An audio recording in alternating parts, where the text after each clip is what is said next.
তো যেতিয়া আমি স্কুটি এখনৰ কথা ভাবোঁ তেতিয়াহ'লে আমি জেনেৰেলি আমি মানে লেডিজ অলপ থটছবোৰ আহে মানে স্কুটিবোৰ লেডিছে চলায় আৰু বেছিভাগ আমি বজাৰ চজাৰ কৰিবলৈ ইউজ কৰে তো কলেজীয়া ষ্টুডেণ্টবোৰে বেছিভাগ স্কুটি এখন নলয় কিন্তু সেই বস্তুটো কনচেপ্টটো সেই কমপ্লিট কনচেপ্টটো চেঞ্জ কৰিবলৈ Yamaha এই স্কুটিখন বনাইছে 155 চিচিৰ এখন পাৱাৰফুল ইঞ্জিন থকা স্কুটি তো মেহফুজ মই তোমাক খুদি যাম মানে এখন স্কুটিৰ বিষয়ে মোক অলপমান বেছি ভালকে বিতংভাৱে কোৱা না কি আছে স্কুটিখনত কি নাই তো ডিটেইলছৰ কথা ক'ব গ'লে তো আমি মেইনলি পাৱাৰ আৰু স্পেক্সৰ কথা পাতিব লাগিব লুকছটো যিহে তুমি বুজাই দিছা যে লুকছটো হয় কেনেকুৱা এখন কমপ্লিটলি বাইকৰ নিচিনা হয় পুৰা দেখাত বাইকৰ লুকছতে আছে এতিয়া স্পেক্সত যদি আমি আহি যাওঁ তেতিয়াহ'লে এখন 155 চিচিৰ এখন লিকুইড কুলড ইঞ্জিন হয় তুমি এইটো বস্তু একদম ভালকে নোট কৰা লিকুইড কুলড হয় কেলে এইটো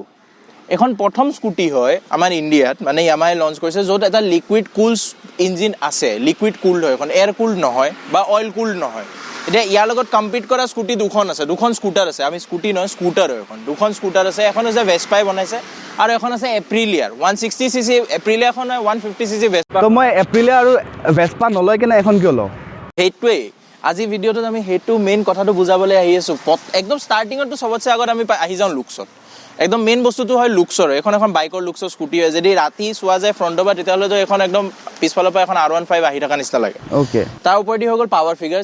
পাৱাৰ ফিগাৰ্ছটো হৈ যায় যে এইখনত আছে আপোনাৰ 15 হৰ্চ পাৱাৰ আছে আৰু 13.9 নিউটন মিটাৰ্ছৰ টৰ্ক আছে এখন গাড়ীত অন পেপাৰ এইটো কম হয় বা এখনৰ ৱেইটটো হয় 126 কেজি 126 কেজি এখন হয় এতিয়া যদি আপুনি পাৱাৰ টু ৱেইট ৰেচিঅ'লৈ যায় মানে পাৱাৰ আৰু ৱেইটটো যদি একেলগে বেলেন্স কৰি পেলাই চলাবলৈ যায় তেতিয়া এখন স্কুটি আৰু R15 V4 খনো যদি একেলগে দৌৰায় তেতিয়া নেক টু নেকত যাব একেলগে স্পীডৰ কাৰণে মেইন ইম্পৰ্টেণ্ট হৈ যায় টায়াৰটো আমাৰ ঠিক আছে 14 ইঞ্চৰ বিগ সাইজ টায়াৰ্স দিয়া আছে 14 ইঞ্চৰ টায়াৰ হয় আৰু পিছফালে আপোনাৰ সেম 14 ইঞ্চৰ কিন্তু 140/70 সেকশনৰ টায়াৰ হয় মানে এটো আগতে মই বুজাইছো 140 এটো 70 এটো সেম আগফালে আপোনাৰ 100 এটো আৰু 80 এটো সেকেন্ড থিং আই যে ডিস্ক ব্ৰেক দিয়া আছে আপোনাৰ ফ্ৰণ্টত 230 mm ৰ ডিস্ক ব্ৰেক দিয়া আছে পিছফালে আপোনাৰ 130 mm ৰ ড্ৰাম দিয়া আছে আৰু এটা বস্তু আমি কিয় হেকিখন সিলেক্ট নকৰি এখন সিলেক্ট কৰিম সব স্কুটি মনোশক সাসপেনশন আহে মানে পিছফালে সিঙ্গেল সাসপেনশন থাকে কিন্তু এখনত সিঙ্গেল সাসপেনশন নাই তুমি বাবু আতৰা এখনত আছে আপোনাৰ ডুৱেল সাসপেনশন এফালে এটা কইল সাসপেনশন আছে আৰু এফালে এটা কইল স্প্ৰিং সাসপেনশন আছে তাৰ কাৰণে বাইকখনৰ যোনটো ৰাইড কোৱালিটি হয় মই একদম মিছা কথা নকওঁ স্মুথ নহয় এখন স্পৰ্টছ ফোকাস স্কুটাৰ হয় এখন আপুনি যদি ভাবিছে ন মই একদম আৰামছে লাহে বহিবলৈ যাম এখন তাৰ কাৰণে নহয় এখন পাৱাৰফুল স্কুটাৰ হয় তাৰ ষ্টিফেন সাসপেনশন দিয়া আছে অলপ হাৰ্ড হ'বলৈ কিয় হাৰ্ড সাসপেনশন দিয়া আছে কিয় ডাবল সাসপেনশন দিয়া আছে এখনে আপুনি কৰ্নাৰিং কৰিবলৈ বেলেন্সিং কৰিবলৈ বাইকৰ সমান কনফিডেন্স এটা আপোনাৰ ওচৰত থাকে আপুনি যদি এখন এটা ভাল স্পীডত যদি বাইকখন হালাই দিয়ে স্কুটাৰখন মানে যদি হালাই দিয়ে তেতিয়া আপোনাৰ কনফিডেন্স থাকে ইমান এখন স্পৰ্টলি ফোকাস কৰি পেলাই এখন স্কুটাৰক বনোৱা গৈছে সেইকাৰণে কোৱা যায় যে this scooter contains the genes of R15 এটা তাৰ পিছত যদি আৰু কিছুমান স্পেক্সৰ কথা পাতো ব্লুটুথ কানেক্টিভিটি আছে এখন গাড়ীত আপোনাৰ কমপ্লিট ডিজিটেল ডিসপ্লে দিয়া আছে ইয়াত আপোনাৰ স্পীড মোডস আছে মোডস মানে ক'ব গ'লে আপোনাৰ সৰু হুৰাকে অলপ কনফিগাৰেশ্যনত মোড দিয়া আছে ইকোনমিত চলিবলৈ বা স্পৰ্টছ মোডৰ টাইপত যাবলৈ তাতকিও ইন্টাৰেষ্টিং কিছুমান বস্তু কি আছে যে এই গাড়ীখনত আপোনাৰ 5.5 লিটাৰৰ ফিউল টেংক দিয়া আছে এতিয়া মই বাৰে গৈ আছো যে এখন স্পৰ্টছ ফোকাস স্কুটাৰ হয় মানে পাৱাৰ আছে বুম দৌৰে এখন গাড়ী 120 কিলোমিটাৰ পাৰ আৱাৰৰ টপ স্পীড হয় কিন্তু মাইলেজ যোনটো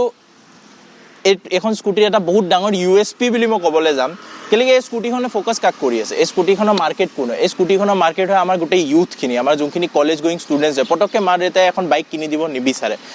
this is the replacement of the bike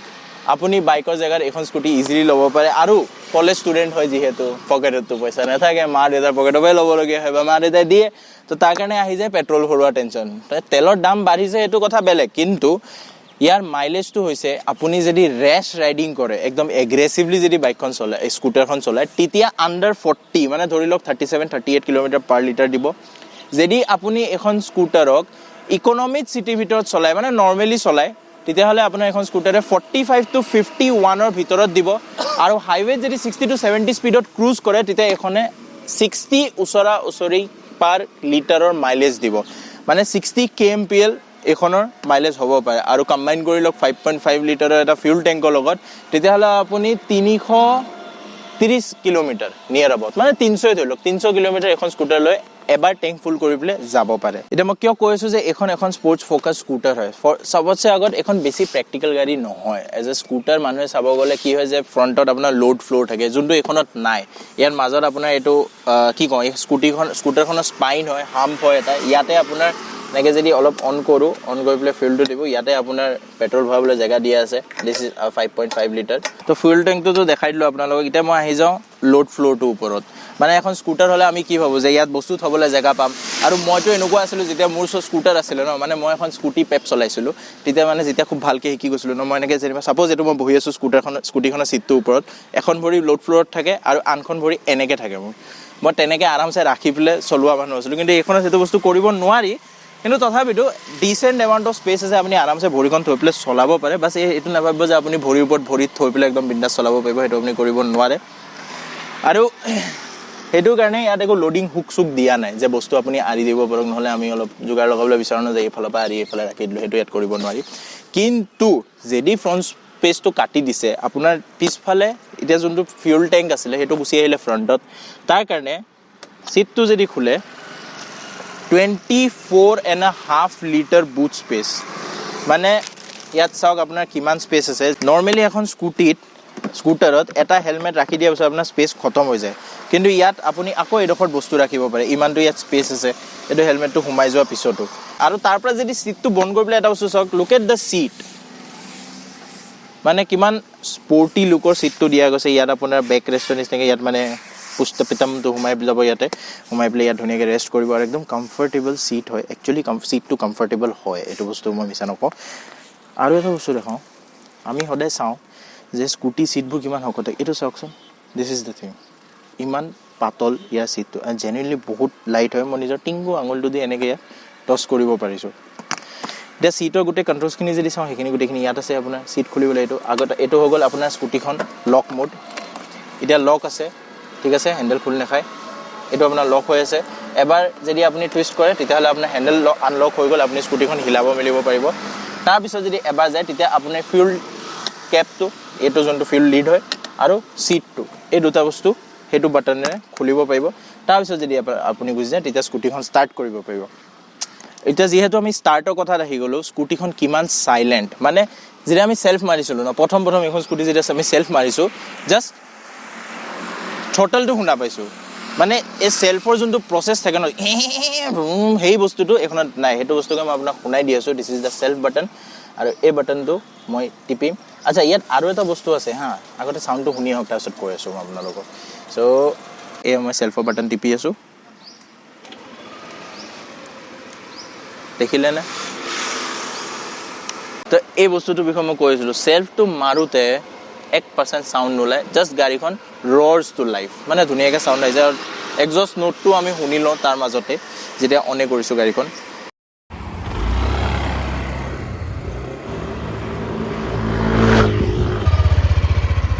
আচ্ছা এক্সজষ্ট নোটটো শুনিলে এতিয়া বস্তুটো আহি যায় আপোনাৰ এই বস্তুটো এইটো কি হয় দেখাত এইটো কিল ছুইচৰ নিচিনা হয় কিন্তু একচুৱেলি এইটো কিল ছুইচ নহয় আপোনাৰ এইটো যদি আপুনি এনেকৈ ৰাখে অফ ৰাখে বা অন ৰাখে যদি অফ ৰাখিছে এইটোক কয় অটো ষ্টাৰ্ট ষ্টপ এইটো এটা ফিচাৰ এনেকুৱা হয় যে আপুনি গৈ আছে ট্ৰেফিকত কণ্টিনিউছ ৰাইড কৰি আছে আৰু গাড়ীখন যদি ৰৈ গৈছে তেতিয়াহ'লে আপোনাৰ গাড়ীখন নিজে নিজে বন্ধ হৈ যাব আৰু আপুনি ব্ৰেকটো টিপাৰ লগে লগে গাড়ীখন নিজে নিজে ষ্টাৰ্ট হৈ যাব এইখিনি গোটেইখিনি আছিলে স্পেচিফিকেশ্যনছ আৰু ফিচাৰ্ছখিনি গাড়ীখনৰ এতিয়া কিছুমান বস্তু অকণমান আমি ডিজাইন লেংগুৱেজৰ ওপৰত কথা পাতিলোঁ যেনেকৈ ইয়াৰ হেডলাইটটো দেখিছে ওপৰত DRL আছে আৰু এইটো এটা LED ছেগমেণ্ট হয় LED হেডলাইটছ হয় দুইটা আৰু তাৰ উপৰি আপোনাৰ ইয়াত আছে ইয়াৰ ইণ্ডিকেটৰ প্লেচমেণ্টটো এইডোখৰত দিয়া আছে ইয়াত which is a halogen then coming to the back যদি পিছফালে আমি আহি যাওঁ তেতিয়াহ'লে ইয়াৰ যোনটো টেইল লাইট হয় এইটো একদম স্লিক এটা টেইল লাইট হয় যোনটো এইটো LED হয় and we have the indicators which are again halogen bulbs alloy wheels আহে স্কুটিখনত আপুনি ছাপ'জ ইয়াৰ আৰু এটা কালাৰ আছে যোনটো সেইটো কালাৰৰ লগত মানে এলয়কেইটাৰ কালাৰটো কাষ্টমাইজেবল হয় মানে স্কুটিখনৰ কালাৰৰ লগত এলয়টো কণ্ট্ৰাষ্টিং হৈ পেলাই আহিব এতিয়া that is all that I have to চে এবাউট দিছ স্কুটাৰ মানে এটা টাইম আছিলে যেতিয়া আমি এখন 150cc বাইকক আমি স্পৰ্টছ কেটেগৰীত ৰাখিছিলোঁ বা এখন পাৰফৰ্মেঞ্চ অৰিয়েণ্টেড বাইক ৰাখিছিলোঁ বাট এতিয়া পিছফালে প্ৰেক্টিছ চলি আছে তেওঁ যাব পালচাৰ ষ্টাণ্ড পিনি FZ ষ্টাণ্ড পিনি আৰু মিটিয়ৰ ষ্টাণ্ড পিনি নাজানো কি আছিলে বাইকখনৰ নামটো কমেণ্ট ডাউন কৰক মই পাহৰি থাকিলোঁ এতিয়া এনেকুৱা হৈ গৈছে ন 500cc বাইক এখনৰ আমি পাৰফৰ্মেঞ্চ অৰিয়েণ্টেড বাইক নাভাবোঁ মানে 155cc এখন বাইকেৰে সেইবোৰ কৰি থকা যায় তো তাৰ মাজতে Yamaha লঞ্চ কৰি দিছে এখন 155cc স্কুটাৰ দে মই Yamaha গম পাব যে আমাৰ ইউথে এখন গাড়ী এখন বাহনক কিমান পছন্দ কৰে কিমান বেছি ইউজ কৰিব বিচাৰে ফৰ মি পাৰ্সোনালি মই নিজৰ যদি মোৰ অপিনিয়ন দিবলৈ যাওঁ মোৰ হিচাপত বহুত ধুনীয়া হয় স্কুটাৰখন যদি মই প্ৰেক্টিক্যালি চাবলৈ যাওঁ মই ইমানটা একো নকওঁ মোৰ কেলে কি মই সেইটো এজত নাই কিন্তু যোনটো এজৰ কাৰণে যোনটো এজ সেগমেন্টৰ কাৰণে এখন বাহন বনিছে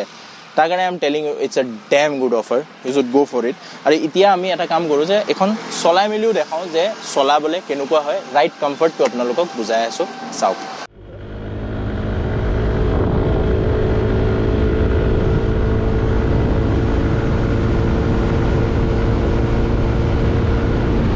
যদি আপোনালোকৰ মন আছে এখন স্কুটাৰ লোৱা ভাল স্কুটাৰ যোনখনৰ পাৱাৰ বহুত বেছি আৰু যদি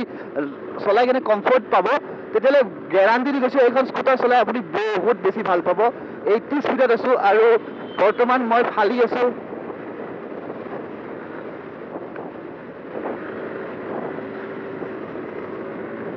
চাওক কি কমফৰ্টেবলি এখন স্কুটাৰ চলাব পাৰি মাই গড ব্ৰ 91ত আছোঁ ট্ৰেফিকৰ মাজত 91ত স্কুটাৰ এখন চলাই আছোঁ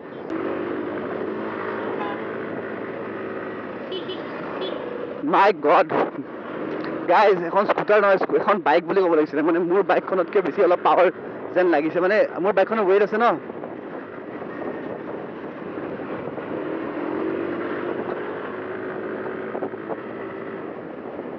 তো ফচাই ওলাই যায় আৰু স্কুটি চ' গাইজ আকৌ এবাৰ কৈ দিছোঁ যদি ভিডিঅ'টো ভাল লাগিলে তেতিয়াহ'লে লাইক শ্বেয়াৰ ছাবস্ক্ৰাইব কৰি দিয়ক আৰু যদি মজাত চলিয়া বাইক বা স্কুটি বা গাড়ী বা যিকোনো বস্তু আপোনালোকৰ মাইণ্ডত আছে যোনখন আমি ৰিভিউ কৰিব লাগে তেতিয়াহ'লে এই ৰিভিউ চেনেলটোত তলত কমেণ্ট মাৰি দিয়ক ৰিভিউ আছামৰ তলত কমেণ্ট মাৰি দিয়ক যে দাদা বাইদেউ ভাইটি এখন বাইক মোক লাগে মোৰ ৰিভিউ কৰিব মোৰ ল'বলৈ মন আছে ৰিভিউ কৰিবলৈ আপুনি কাইণ্ডলি ৰিভিউ কৰি দিয়ক বাইকখন তো আমি নিশ্চয় ৰিভিউ কৰি দিম তো চায়োনাৰা ফ্ৰম দিছ বিউটিফুল ব্লগ